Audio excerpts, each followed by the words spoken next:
Olá, vamos começar aqui agora a nossa aula sobre Revolução Russa ou as Revoluções Russas. Esse termo seria mais adequado porque a gente vai perceber, na verdade, que a Rússia viveu pelo menos, aí no início do século XX, três revoluções, 1905 e duas em 1917, fevereiro e outubro no calendário juliano, no calendário russo, de 1917. Então, 1905, fevereiro de 1917, outubro de 1917. Claro, quando a gente fala em a Revolução Russa, a gente está se referindo a esse terceiro momento revolucionário russo, que é o que vai dar início à ditadura do proletariado, à construção da União Soviética, vai, na verdade, dar início a uma nova vertente para o mundo. Vai ser a primeira grande revolução marxista da história. Vai ser o momento em que, de fato, vai surgir no mundo uma posição, uma possibilidade, uma alternativa real ao capitalismo liberal que pairava pela Europa claramente desde a revolução, do início da Revolução Industrial na Inglaterra. Perfeito? Então aí você vai se perguntar para mim, tá bom, perfeito, já entendi, mas por que a Rússia? Por que a Rússia fazer a grande revolução do proletariado? Como era essa Rússia? Então a gente começa aqui falando dos antecedentes da Revolução Russa ou das revoluções russas, ok? Para a gente entender um pouco como é que funcionava esse Império Russo. Então vamos lá? Perfeito. Eu listei aqui pra gente algumas características importantes, que eu quero que você parta do seguinte princípio. A Rússia era um país extremamente atrasado, perfeito? Ao ponto de ser considerada, era chamada do gigante dos pés de barro.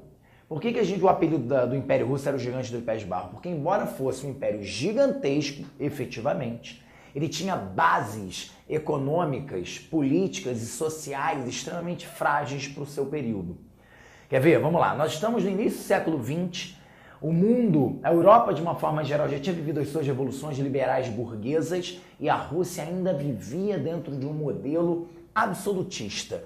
Por que não dizer absolutista? O czarismo, ou seja, o governo de Nicolau II Romanov, a família Romanov no poder, simbolizava a manutenção de um regime absolutista, um regime antidemocrático. Ou seja, a Rússia não viveu aquele processo revolucionário. A Rússia ainda vivia, digamos, lá no antigo regime. Mas isso não acontecia apenas politicamente. Economicamente falando, havia uma industrialização extremamente frágil. Claro, se você não teve uma ascensão da burguesia, você não teve um projeto de revolução, não teve uma efetiva revolução industrial. Então o que você tinha de industrialização dentro da Rússia era o quê? Eram concessões geradas pelo próprio czar.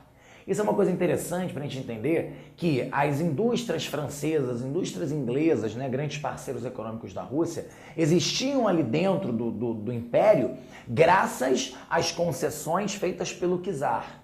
Ou seja, essa frágil burguesia russa tinha uma aproximação com o czarismo exatamente por esse fator. Perfeito? Agora, cuidado, quando a gente fala que havia uma burguesia frágil, eu estou falando em relação à burguesia europeia daquele momento. Mas é óbvio que nos grandes centros urbanos industriais russos, essa burguesia se mostrava extremamente competente no que diz respeito principalmente à exploração do seu proletariado.